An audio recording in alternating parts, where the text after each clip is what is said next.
오늘 우리에게 주시는 하나님 말씀은 신약성경 176쪽 요한복음 16장 23절 24절 말씀입니다.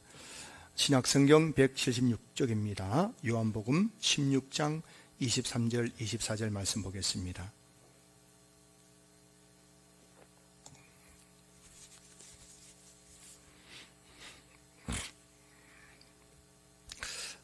자, 제가 하나님 말씀을 봉독하겠습니다.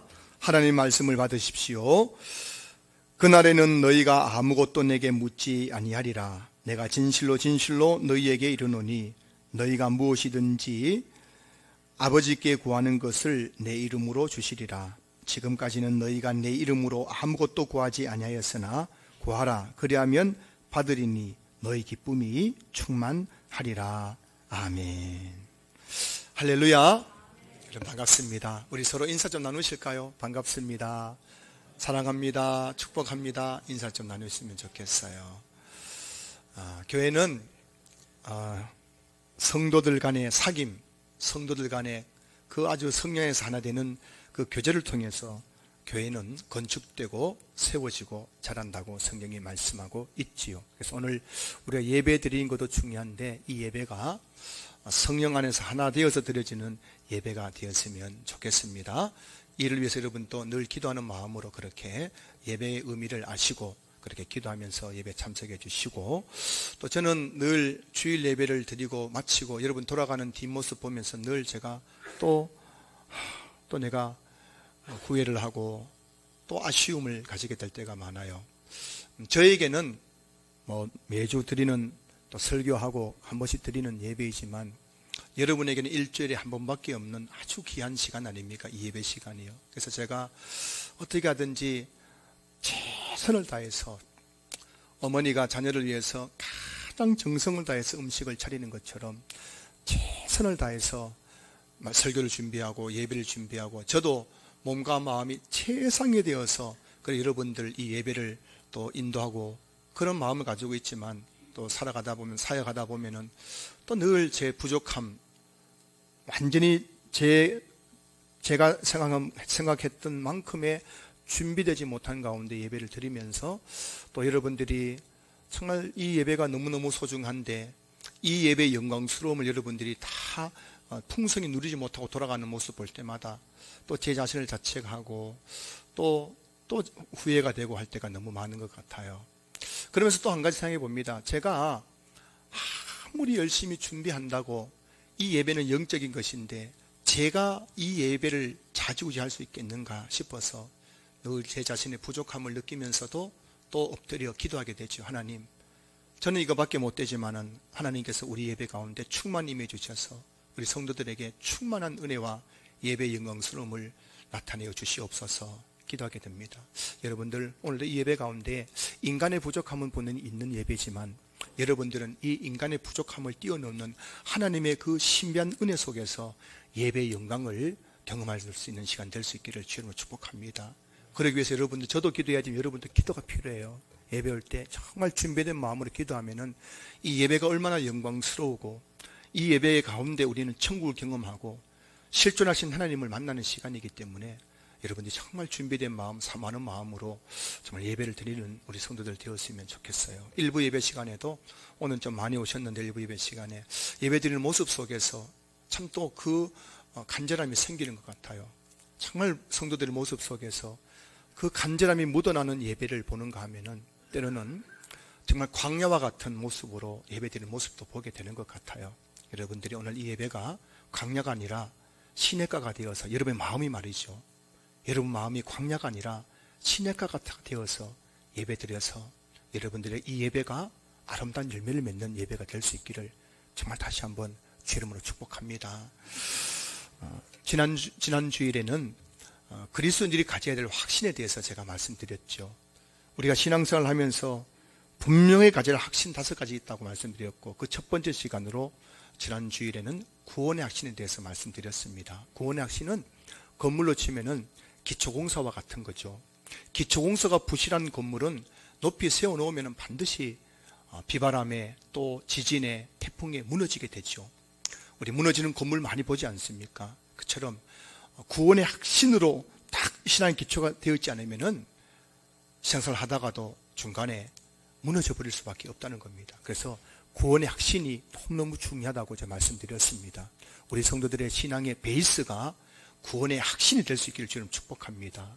이 기초 베이스 가운데 여러분 신앙생활 하시면 반드시 여러분들의 믿음은 자라고 또 세워지게 될 것입니다. 오늘 두 번째 시간으로 그리스도인의 확신 두 번째 시간으로 기도응답의 확신에 대해서 함께 말씀을 나누려고 합니다.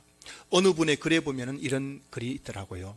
우리가 장차 죽어서 천국에 가면은 두 가지 깜짝 놀랄만한 일이 일어나게 될 것이라고 것이란 것입니다. 첫 번째는 천국에 가면은 그동안 우리가 기도한 것을 하나님께서 얼마나 많이 응답해 주셨는지를 알게 되면서 깜짝 놀라게 될 것이라고 하는 것입니다. 사실 우리는 이 땅을 살아가면서 지금 나에게 일어나고 있는 그 일들이 우연인 것처럼 당연한 것처럼 때로는 내 노력의 결과인 것처럼 생각하며 살아갈 때가 참 많잖아요. 그런데 천국에 가서 하나님 앞에서 우리의 지나온 삶을 되돌아보면 모든 것이 하나님의 은혜였고 모든 것이 기도응답의 결과였음을 깨닫게 될 것이다 라고 말합니다. 두 번째로 저와 여러분이 천국에 가면 깜짝 놀랄 두 번째는 내가 기도하지 않아서 받지 못한 축복이 천국에 산더미처럼 쌓여있는 것을 보면서 깜짝 놀라게 될 것이다 라고 말합니다. 여러분, 하나님은 천국에 있는 모든 것들을 우리에게 주시기를 원하시는 줄로 믿습니다. 로마서 8장 32절 보시면은 자기 아들을 아끼지 아니하시고 우리 모든 사람을 위하여 내주신 이가 어찌 그 아들과 함께 모든 것을 우리에게 주시지 아니하겠느냐. 하나님은 천국에 있는 자기 아들 예수님을 우리에게 보내주셨지 않습니까? 여러분, 자기 아들도 아끼지 않고 우리에게 내주신 하나님께서 뭐가 같겠습니까? 그 천국에 있는 모든 것들을 우리에게 주시기 원한다는 것이죠. 근데 여러분, 천국에 있는 것을 우리가 받는 방편이 뭐예요? 그것은 바로 기도라는 것입니다. 우리가 날개가 있다면 날아가가지고 천국에서 가져오겠지만은, 높은 사다리가 있으면 천국에 사다리 타고 올라가겠지만 그럴 수 없잖아요. 그래서 하나님은 하늘에 있는 모든 것을 우리에게 주시기 원하시는데 어떻게 천국에 있는 걸 우리가 받아 누리느냐? 천국에 있는 축복들, 금은 보화들을 어떻게 받아 누리느냐? 우리의 기도를 통해 하나님께서 우리에게 주신다는 것입니다. 그런데 여러분, 우리가 사실 기도 말은 많이 하지만 우리가 정말 기도하지 않을 때가 너무 많다는 것입니다. 그래서 우리가 죽어서 천국 가보면은 우리가 기도하지 못해서 받지 못한 축복이 그렇게 산더미처럼 쌓여있는 걸 보면서 우리가 깜짝 놀라게 될 것이다. 한 이야기지만은 참 공감이 되는 그런 말씀인 것 같습니다. 오늘 본문은 기도에 관한 본문인데요. 예수님께서 기도에 관해서 말씀하시면서 구하다라는 단어를 3번 사용하고 있습니다. 23절 보시면은 너희가 무엇이든지 아버지께 구하는 것을 내 이름으로 주시리라. 구하는 것, 구하다는 것이죠. 그 다음에 24절 보면은 지금까지는 너희가 내 이름으로 아무것도 구하지 아니하였으나 구하라. 지금 예수님께서 기도에 대해서 말씀하시면서 구하는 것, 구하지 아니하였으나 구하라 하면서 구하라는 단어를 3번 사용하고 있다는 거예요. 무슨 말입니까? 기도란 뭐예요? 그것은 바로 기도란 구하는 것입니다. 구하는 것. 누구에게 구하는 것입니까? 23절 보시면 너희가 무엇이든지 아버지께 구하는 것은 아버지께 구하는 것을 되죠. 기도는 하나님 아버지께 구하는 것입니다. 우리가 왜 구합니까? 없기 때문이죠. 필요하기 때문이죠. 원하기 때문이죠. 그래서 기도는 여러분 복잡하고 굉장히 난해한 것이 아니에요. 기도는 단순합니다. 기도는 하나님 아버지께 내가 필요한 것, 원하는 것, 있어야 할 것을 구하는 것이 기도라는 것을 예수님께서 가르쳐주고 있습니다. 저의 두 아들은 수시로 저에게 문자를 보냅니다. 문자 내용이 복잡하지 않습니다. 굉장히 짧습니다. 한눈에 그 문자가 들어와요. 문자 내용은 보통 이렇습니다. 아빠 태워줘. 끝이에요. 또 아빠 5,000원만 보내줘. 아빠 뭐 사줘. 이 끝입니다. 복잡해요? 어려워요? 이해가 안 됩니까, 여러분? 아빠 태워줘. 뭘 태워줘요? 목마 태워달라는 게 아니겠죠. 차 태워달라는 거겠죠. 아빠 5,000원만 보내줘. 아빠 뭐 사줘? 어려워 쉬워요? 여러분, 기도는 어려운 게 아니죠. 기도는 구하는 것이에요. 누구에게요? 예수님께서는 마가복음 보면은 아빠 아버지라 했거든요. 예수님도 아빠라고 했어요. 우리도 여러분 기도할 때 해보세요. 아빠, 하나님 아빠. 이단 것입니다. 이러니까는. 근데 이게 성경에 예수님 그렇게 했었어요. 그 아빠에게 구하는 것, 하나님 아빠에게 구하는 것, 이게 기도라는 것입니다. 자, 그렇다면 여러분, 우리는 하나님께, 하나님 아버지께 뭘 구하겠습니까? 성경에 보면은 하나님께 구해야 될 것에 대해서 말씀하고 있어요. 야고보서 1장 5절 보면은 지혜를 구하라고 했습니다. 우리는 살아가면서 지혜가 필요할 때가 있어요, 없어요? 내 지혜가 부족하다고 느낄 때가 있어요, 없어요? 그때마다 하나님께 지혜를 구하면은 후회 주시고 꾸짖지 않는 하나님께서 우리의 지혜를 준다고 말씀하셨어요. 또 성경 빌립보서 4장 13절 보면은 능력을 구하라고 말씀하고 있습니다. 여러분, 우리가 어떤 일을 하다가 내 능력이 부족하다고 느낄 때가 있어요, 없어요? 많죠. 저도 늘 목회하면서 늘 제 능력의 그 한계, 능력의 부족함을 느낄 때가 너무나 많죠. 여러분도 하고 있는 직장 생활이든 사업이든 또 무엇이든지 내가 하고 있는 그 일에 참 내가 능력이 참 부족한 사람이구나 느낄 때가 많겠죠. 그런데 그럴 때마다 하나님께 능력을 구하라고 말씀하고 있는 거예요. 능력을 구하면은 하나님께서 그 능력을 주셔서 능히 감당하게 하실 것이라고 빌립보서 4장 13절에 말씀하고 있습니다. 또 마태복음 6장 11절 보면은 일용할 양식을 구하라고 말씀하고 있어요. 일용할 양식. 우린 살아가면서 일용할 양식이 필요할 때가 있지 않습니까? 그때마다 일용할 양식을 주시옵고라고 기도하라고 예수님께서 가르쳐 주셨습니다. 여기서 일용할 양식은 꼭 하루 세끼 밥을 말하는 게 아니죠. 우리가 살아가면서 매일매일 삶 속에 필요한 모든 것들을 가리켜서 일용할 양식이라고 합니다. 우리가 돈이 필요할 때도 있고 또 다른 게 뭐가 필요할 때 있지 않습니까? 그 모든 것을 필요한, 내 매일의 삶에 필요한 모든 것이 일용할 양식인데 그 일용할 양식을 하나님께 구해야 된다는 겁니다. 여러분, 일용할 양식 구하십니까? 아침에 일어나가지고 오늘 하나님 오늘도 하루 세끼 밥을 주십시오 기도하십니까? 기도하지 않죠. 그냥 당연히 그냥 밥솥에는 쌀통에는 쌀이 있고 냉장고에 반찬이 있고 그래가지고 먹는지만은 그 일용할 양식 주신 분이 누구십니까? 하나님이시란 것입니다. 그래서 우리는 매일매일 일용할 양식을 구해야 된다. 그리고 역대상 4장 10절 보면은 하나님께 복을 구해야 된다고 말씀하고 있습니다. 여러분, 하나님께 복을 구하는 것이 잘못된 것이 아니라 구복 신앙에 빠지는 것이 잘못된 것입니다. 성경은 하나님께서 우리에게 복을 주신다고 했으니 저 여러분들이 늘 하나님께 내게 야베스처럼 복의 복을 다하여 달라고 기도해야 되는 겁니다. 그때 하나님께서 우리에게 복을 주신다는 것이죠. 스가랴 8장 22절 보면은 하나님께 은혜를 구하라고 말씀하고 있습니다. 여러분, 우리에게 은혜가 필요하잖아요. 메마른 땅에 하늘에 비가 내리면은 그 죽었던 땅이 살아나는 것처럼 메마른 내 영혼이 다시금 살아나려면 하나님의 은혜가 필요한 거죠. 내 삶이 지금 광야 같은 내 인생 가운데에 내 광야가 항무지 같은 내 인생이 정말 강이 흐르고 시내가 흐르고 꽃이 피고 나무가 열매를 맺는 그런 인생으로 바뀌려면 하나님의 은혜가 필요한 것이군요. 그래서 늘 성경은 우리에게 하나님께 은혜를 구하라는 겁니다. 그리고 성경에 보면은 야고보서 5장 16절 보시면은 병 낫기를 구하라고 되어 있습니다. 여러분, 아플 때에도 병원에 가야 되지만은 우리 예수 믿는 사람들은 병 낫기를 위해서 구해야 된다는 겁니다. 하나님, 내 병들 몸을 고쳐주십시오. 구해야 된다는 거예요.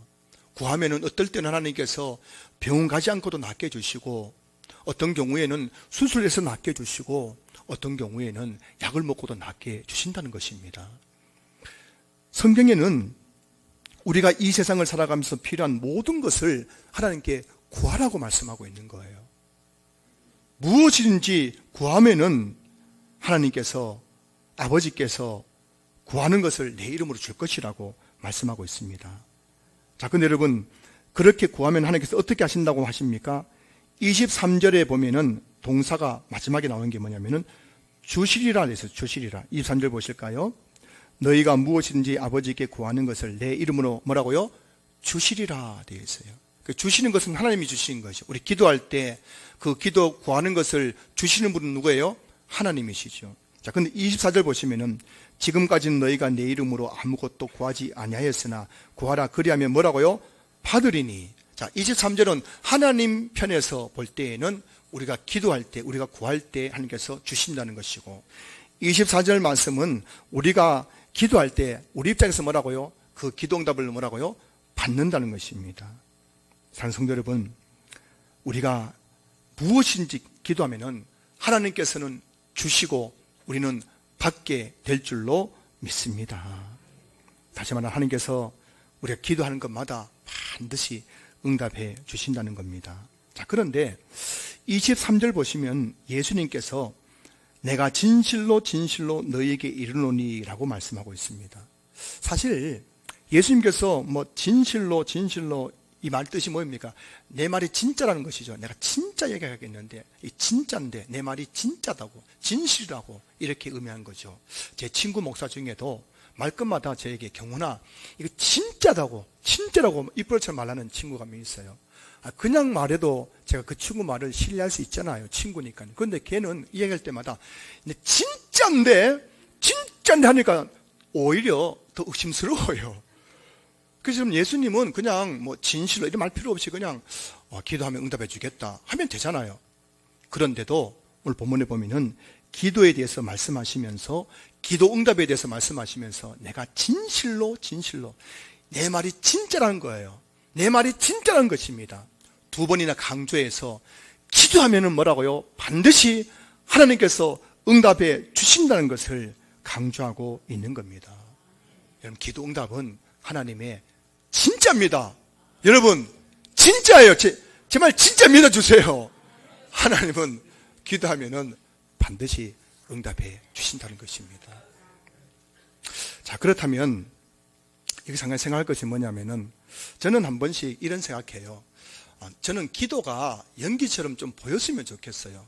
제가 기도하면 그 연기가, 불을 피우면 연기가 어떻게 합니까? 올라가잖아요. 향을 피우면 향이 어떻게 되면 향에 있는 그 향이 막 이 연기가 올라가잖아요. 그렇죠. 기도도 좀, 기도하면 뭔가 좀 보이면 얼마나 좋아요. 기도가 요리 갔다가 저리 갔다가 막 요리 가다가 어디 탁 가는 게 보이면은 휴, 내 기도가 이제 응답되는구나 이렇게 안심할 수 있을 텐데, 기도하고 눈 떠보면 기도가 어디 있어요? 온내간들이 사라져 버리잖아요. 그 우리가 기도하고 나서도 긴가민가 할 때가 있어요, 없어요? 여러분 표정 보니까 여러분 기도 확신이 있는 것처럼 보이는데 저만 그런가요?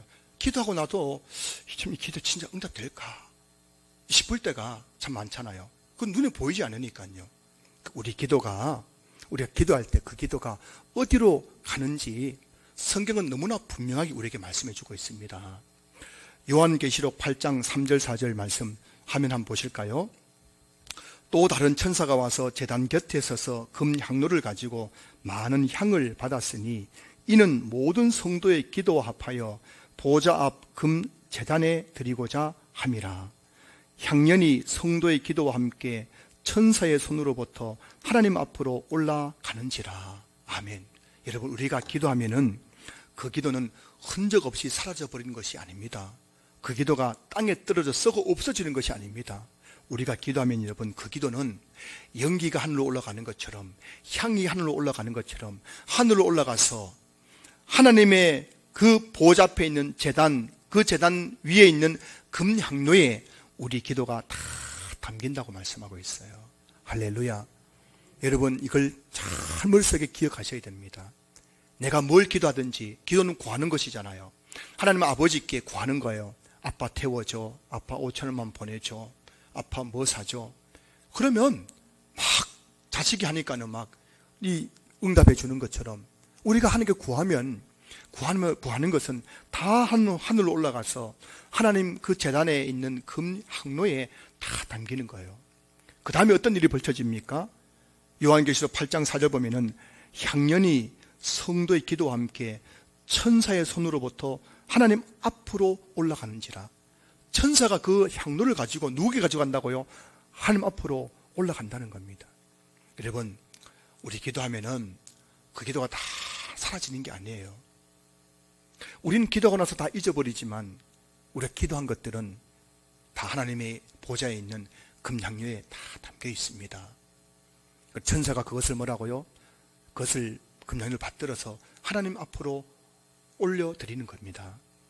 그리고 이 직원들이 서류를 만들어 가지고 과장님에게 결제받고 부장님에게 결제받고 사장님에게 결제를 딱 받는 순간 그 프로젝트가 시행되는 것처럼 우리가 기도한 것들이 금향료에 담겨 있고 그 금향료에 담긴 기도를 천사들이 하나님께 다 올려드릴 때 하나님께서 결제하는 순간 우리의 기도는 응답되는 줄로 믿습니다. 자, 그런데요, 하나님은 언제 그러면 우리의 기도를 응답해 주시는 걸까요? 우리가 기도하면서 경험하는 참 그런 난감함은 기도해 하면은 응답이 잘 돼요, 안 돼요? 그럼 잘 되시던가요, 기도 응답이요? 기도해도 응답이 되지 않는 것 같다고 느낄 때가 굉장히 많습니다. 지금까지 제가 말씀드렸죠. 하나님은 기도 응답은 하나님의 약속이라고 말씀드렸고 기도하면 구하는 것은 반드시 주신다고 약속했는데 우리가 경험하는 것은 기도해도 응답되었다고 느껴질 때보다는 기도해도 응답되지 않는다고 느낄 때가 훨씬 더 많죠. 그래서 기도하다가 낙심하신 분들, 기도하다가 포기하신 분들, 기도에 안 나오신 분들 얼마나 많아요. 그럼 도대체 하나님은 우리 기도를 반드시 응답해 주신다고 약속했는데 언제 응답해 주시냐는 거죠.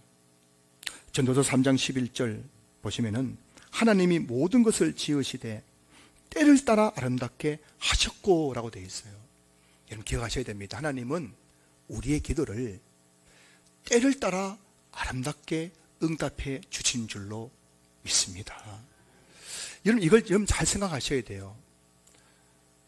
오늘 우리는 내가 원하는 때 응답되기를 바라지만 하나님은 하나님이 지으신 모든 것, 기도조차도 하나님께 지으신 거죠. 우리에게 기도라고 하는 것도 하나님께 지어주신 거잖아요. 하나님 지으신 모든 것을 하나님 보시기에 때를 따라 아름답게 하시는 거예요. 땅에 씨앗을 뿌리면은 때를 따라서 가을에 열매를 맺죠. 밥통에 쌀을 씻어서 부어 넣으면은 뜸이 들어야 밥이 되는 것이죠. 이와 마찬가지로 우리 기도도 하나님 보시기에 가장 아름다울 때에 하나님께서 응답해 주신다는 것입니다. 기도하다가 포기하신 분들, 낙심하는 분들 기억하시기 바랍니다. 여러분의 기도가 응답되지 않는 것이 아니라 하나님은 여러분의 기도를 밥통에 있는 그 밥이 뜸이 들어서 밥이 되는 것처럼 땅에 뿌린 씨앗이 때가 되어서 열매가 되는 것처럼 여러분의 기도를 가장 아름다운 때에 응답해 주신다는 사실을 기억하면서 그러면 기도하다가 낙심하지 말고 끝까지 그 기도 제목 가지고 기도할 수 있기를 주로 축복합니다. 자, 그런데 여러분, 그러면 내 기도가 응답될 가장 아름다운 때는 언제입니까? 여러분, 그러면 도대체 하나님께서 보실 때 아름답게 하시는 때가 언제라는 거죠? 오늘 본문 24절에 그것을 말씀해 주고 있습니다. 지금까지는 너희가 내 이름으로 아무것도 구하지 아니하였으나 구하라 그리하면 받으리니 너희 기쁨이 충만하리라. 잘 보세요. 하나님께서는 모든 것을 때를 따라 아름답게 하시는 거예요. 우리 기도도 때를 따라 아름답게 하시는 거예요. 기도가 응답될 때가 있어요. 그때는 하나님 보시기에 가장 아름다운 때입니다. 그게 언제라고요? 그건 바로 그 기도가 응답됨으로써 너희 기쁨이 충만하리라. 여러분, 하나님은 우리의 기도가 하나님 편에서는 가장 아름다운 때고 우리 편에서는 기쁨이 충만할 때에 그 기도를 응답해 주시는 거예요. 제가 지난 주간에 뷔페 식당에 갔는데 딱 들어선 순간 배가 고팠는데 거기에 차려진 음식을 다 끌어서 제 배에 다 넣을 수 있을 것 같았어요. 배가 고프니까는 거기에는 음식이 많아요. 저거 뷔페 식당이 많잖아요. 수백 명이 먹을 수 있는 음식이었지만 제가 생각할 때는 거기에는 음식을 다 끌어들여도 제 배에 다 채울 것처럼 배가 고팠거든요. 맛있는 게 너무 많았습니다. 자, 근데 여러분, 제가 2접시 먹고 나니까 그 다음부터 음식이 넘어가요, 안 넘어가요? 안 넘어가요. 앞에 있는 분이 목사님 좀 더 드세요 하는데도 고기 좀 드세요, 뭐 좀 더 드세요 하는데 그게 눈에 안 보이는 거예요. 그거 보니까 막 그냥 구역질 나요. 너무 배불리게 먹어가지고. 처음에 2접시는 좋았는데, 그 아무리 많이 있어도 먹을 수 있어요. 공짜로 먹을 수 있어요. 근데 그거 안 넘어가더라는 겁니다. 여러분, 밥을 먹더라도 배고플 때 먹을 때 밥이 뭐라고요? 기쁨이 충만한 거예요. 충만한 거예요. 내 주머니에, 지갑에 돈이 많을 때는 누가 내인데 용돈하라고 10,000원 주면은 그 10,000원이 눈에 들어와 안 들어와요? 나를 뭘로 보고 10,000원 줘? 하면서 그 돈을 그냥 집어 던질 겁니다. 10,000원 정도는 그냥 돈으로 여기지도 않을 겁니다. 근데 여러분, 내 주머니에 돈이 없을 때, 차비도 없을 때, 지하철 탈 돈도 없을 때, 그때 누군가 내게 와서 10,000원을 이거 용돈하라고 주면은 그 사람은 그 10,000원 받아들고 기뻐하는 거예요. 그 돈이 너무너무 소중한 거기 때문에, 내게 필요한 것이기 때문이죠. 우리는 하나님 기도하는데 가만히 보면 여러분들 진짜 양심 없어요. 저도 그렇고요. 배가 부른데도 불구하고 하나님 일용할 양식 달라고 할 때 얼마나 많은지, 돈이 지금 있으면서도 불구하고 하나님 돈 좀 더 달라고 할 때 얼마나 많은지, 다 가지고 있으면서도 뭘 좀 더 달라고 할 때가 얼마나 많은지. 근데 여러분, 그거 줘봐야 하나님께서 우리 그 감사할 줄 알까요, 모를까요?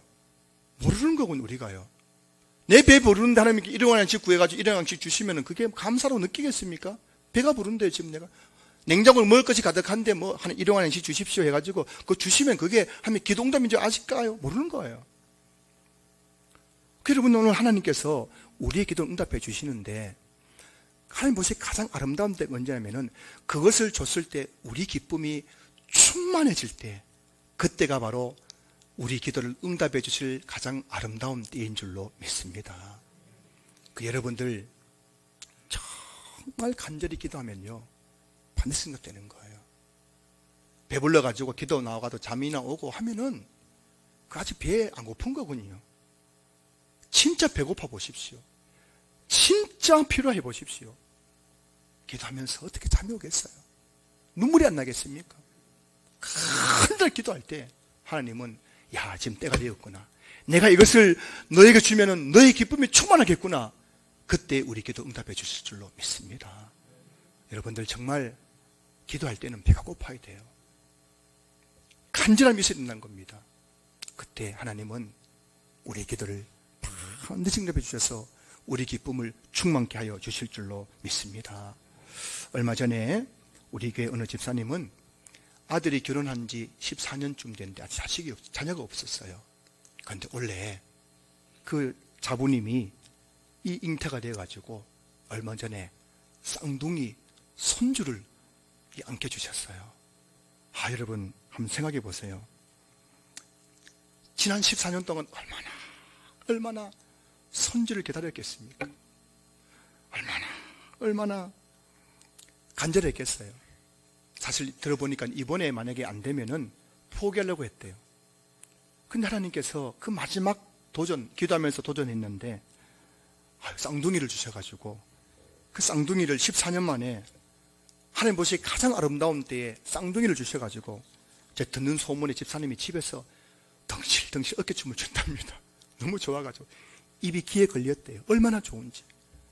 여러분, 결혼하고 나서 그 해에 쌍둥이 태어났으면 이렇게 기쁠 수 있겠습니까? 기쁘지 않는 거 당연한 거지, 당연한 거.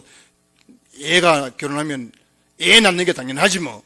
이랬을 텐데 14년 동안 애가 안 태어났는데 그래 기도했는데 애가 태어났으니 얼마나 너희 기쁨이 충만하리라. 이 기도가 다 그런 겁니다, 여러분. 정말 간절할 때 기도해 보십시오. 그 기도는 즉각적으로 응답되는 거예요. 여러분의 기도가 응답되지 않고 있다면 기억하세요. 아직 내가 배가 부른 모양이구나 사시면 돼요. 진짜 배고프면 주시는 거예요. 여러분의 인생에 문제가 있습니까? 그렇다면 그 문제를 놓고 여러분 기도하시기 바랍니다. 그러면 그 기도는 하늘로 올라가서 하나님의 제단에 있는 금양회에 다 담길 것입니다. 그 천사가 그것을 들고 함께 올라갈 때에 여러분의 기도는 아름답게 응답되어서 여러분의 기쁨이 충만해지게 될 줄로 믿습니다. 자, 그런데 오늘 본문을 보시면은 내 이름으로라는 단어가 두 번 나오죠. 23절 보시면은 내 이름으로 주시리라.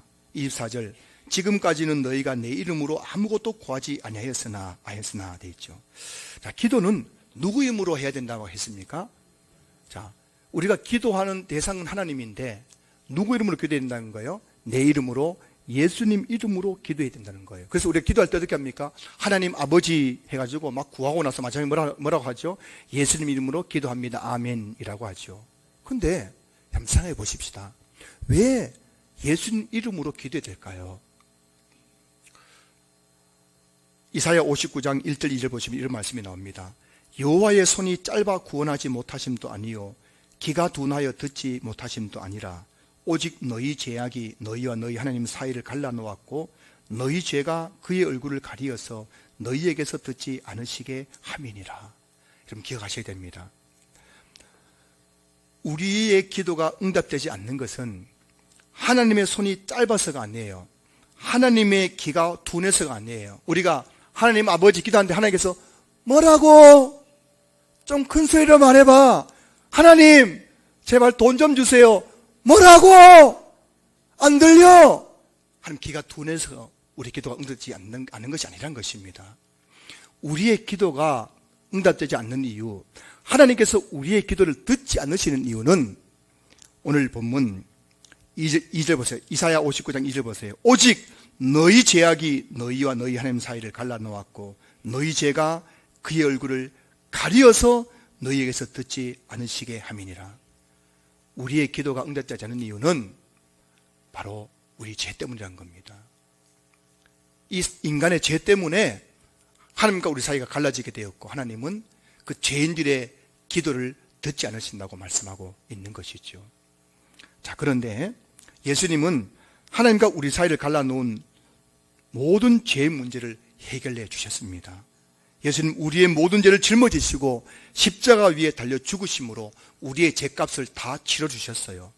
그래서 예수님이 십자가 위에서 뭐라 했습니까? 다 이루었도다. 다 이루었도다. 이게 무슨 말씀이에요? 테텔레스타이, 내가 죄값을 다 치렀다는 겁니다. 물건값을 치르면 그 물건이 내 것이 되는 것처럼 내가 온 인류의 죄값을 다 치렀기 때문에 이제 인간들의 죄의 문제가 해결되었다는 겁니다. 그래서 죄 때문에 갈라졌던 하나님과 사람 사이의 관계가 다시금 예수님의 십자가의 속죄 사역을 통해서 다시금 회복된 거예요. 하나님과 인간의 관계가 다시금 연결된 것입니다. 그래서 성경은 예수님을 중보자라고 말하죠. 중보자. 하나님과 우리 사이를 연결시켜주는 중보자라고 말씀하고 있습니다. 디모데전서 2장 5절 보시면은 하나님은 한 분이시요 또 하나님과 사람 사이의 중보자도 한 분이시니 곧 사람이신 그리스도 예수라. 자, 그래서 여러분 우리가 기도할 때 하나님은 우리가 잘나서 기도를 잘해서 우리가 착해서 열심히 신앙생활을 해서 기도를 응답해 주시는 것이 아니라 우리가 기도할 때 하나님께서 우리 기도 응답해 주신 유일한 근거는 예수님의 속죄사역, 십자가 사역 때문이라는 것입니다.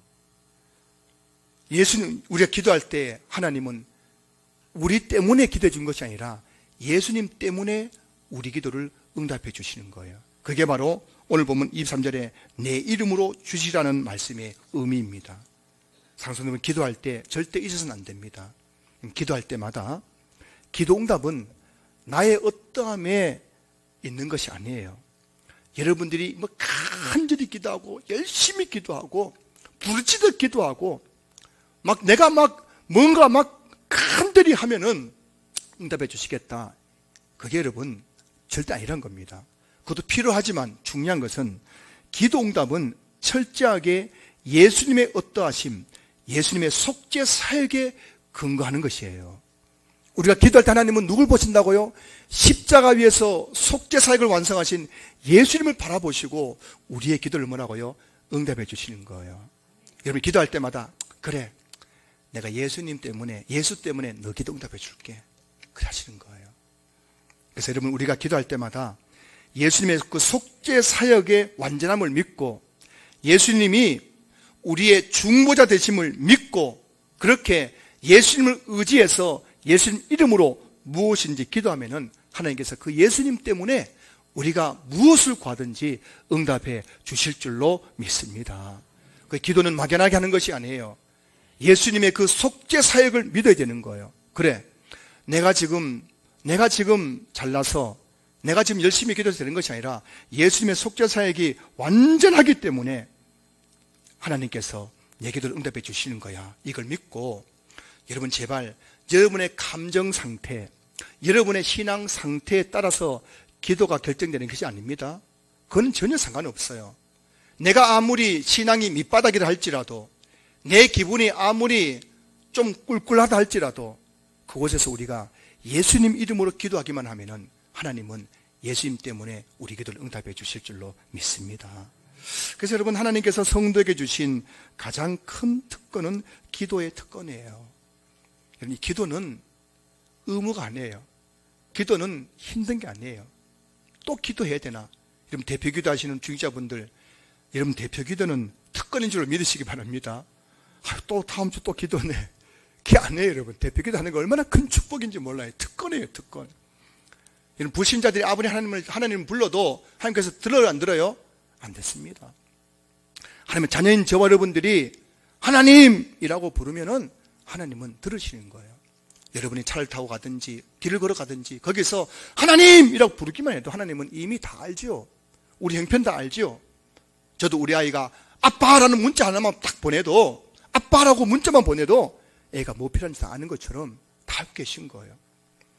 그래서 오늘 저와 여러분들이 이 기도가 특권인 줄 알고 정말 더욱더 깨어서 기도하는 성도들 될 수 있기를 주님 축복합니다. 말씀을 마무리합니다. 요즘 한국교회에서 가장 주목받는 목사님은 이제 목사님 중에 한 분이 분당 우리교회 이찬수 목사님이라는 분이죠. 여러분도 한번 들어보셨을 겁니다. 분당 우리교회는 가장 짧은 기간에 대형교회가 되었고, 또 얼마 전에는 그 교회를 29개 교회로 분립 개척함으로써 한국교회에 좋은 선례를 남긴 그런 교회입니다. 신학생들이 가장 존경하는 목사님이 이찬수 목사님이고, 신학생들이 가장 사역하고 싶어하는 교회가 분당 우리교회이고, 또 이찬수 목사님의 그 설교는 명설교로 아주 소문이 나 있습니다. 한 번은 이분이 설교 시간에 자기 아버지 이야기를 간증을 하시더라고요. 이찬수 목사님의 아버지는 경상도 시골에서 시골교회를 목회하셨습니다. 그런데 아버지 목사님은 말을 많이 더듬었다고 합니다. 교회도 뭐 시골교회고 성도수 얼마 안 될 뿐만 아니라 말을 많이 더듬었다고 해요. 그 설교할 때도 말을 많이 더듬었는데, 제가 잠시 좀 양해를 하고 좀 흉내를 내볼게요. 이렇게 여러분, 하나님께서 여러분을 사랑하십니다. 할렐루야. 아멘. 나와요, 안 나와요? 안 나와요. 제 말씀이 이 정도로 말을 많이 더듬었다고 합니다. 특별히 주일 예배 앞두고 장로님들이 찾아와가지고 스트레스 주면은 더 말을 많이 더듬었대요. 여러분, 저에게 주일 예배 전에 스트레스 주지 마십시오. 그럼 제가 또 말을 더듬을지 모르겠습니다. 제발 주일 예배 때는 앞두고는 저를 찾아오지도 마세요. 예배 끝나고 찾아오시든지. 자, 그런데 이렇게 말을 더듬고 또 시골 교회고 성도 많지 않고 하니까는 그 무슨 그 예배치는 은혜가 되겠습니까? 그런 예배에 누가 찾아오겠어요? 이 목사님이, 아버님 목사님이 어느 날 마음에 결심을 하고 기도원에 가서 40일 금식 기도를 시작하셨다는 거예요. 그런데 정확하게 기도 제목이 뭔지는 밝히지 않았지만은 제가 보기에 이런 거 있죠. 하나님, 제발 저 설교할 때 말을 좀 더듬지 않게 해주십시오. 기도했지 않겠습니까? 그리고 하나님, 우리 교회에 제발 좀 새신자 좀 보내주세요. 10년 지나도 교회에 성도들이 안 오는데 좀 우리 교회 부흥하게 해주세요. 이런 기도했지 않겠습니까? 자, 그런데 금식 기도를 시작하고 나서 17일째 되들 때에 그 금식 기도하다가 아버님이 돌아가셨다고 합니다. 기도하다가 돌아가신 거예요. 참, 여러분, 시골교회 목사님이 한번 나도 목회 잘해보겠다고 40일 금식 기도를 했는데 17일째 됐을 때 그냥 기도응답 받은 것이 아니라, 하나님을 만난 것이 아니라 기도하다가 그냥 너무 배가 고프고 해야 그런지 죽어버린 거예요. 하나님이 어떻게 이럴 수 있습니까? 어떻게 이러면 이렇게 할 수 있겠어요? 인간적으로 보면은 아버지 목사님의 40일 금식 기도는 응답되지 않는 것처럼 보였습니다.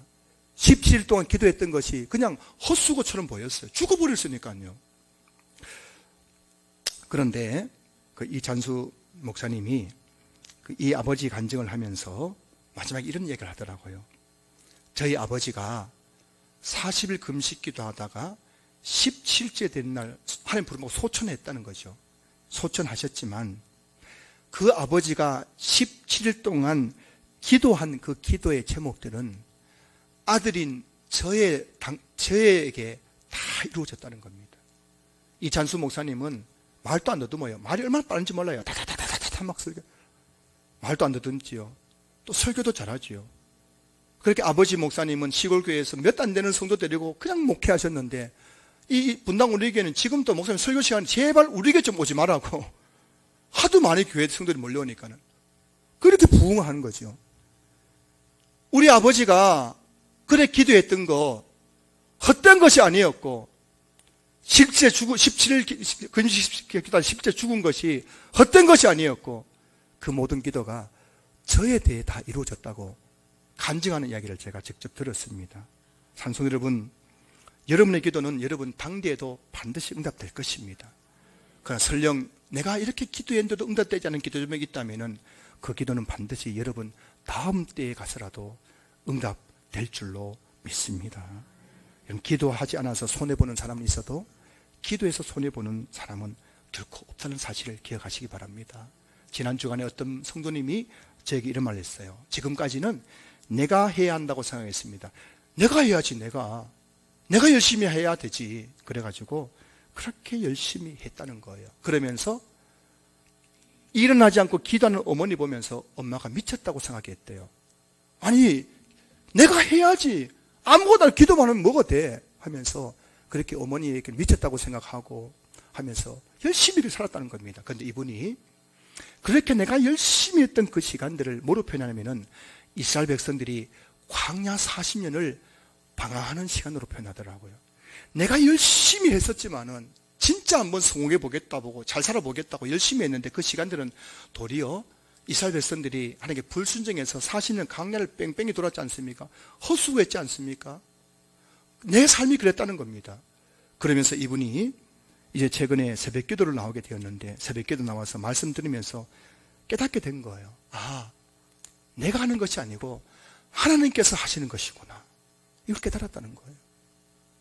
내가 하면은 내가 일하는 것이 불과하지만은 내가 기도하면 하나님께서 내 삶 가운데 일하실 줄로 믿습니다.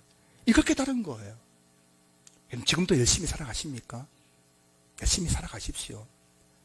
그러나 여러분이 열심히 하면 할수록 여러분의 열심은 광야 40년 이스라엘 백성들의 그 광야를 헤매던 그 방황에 불과할 것입니다.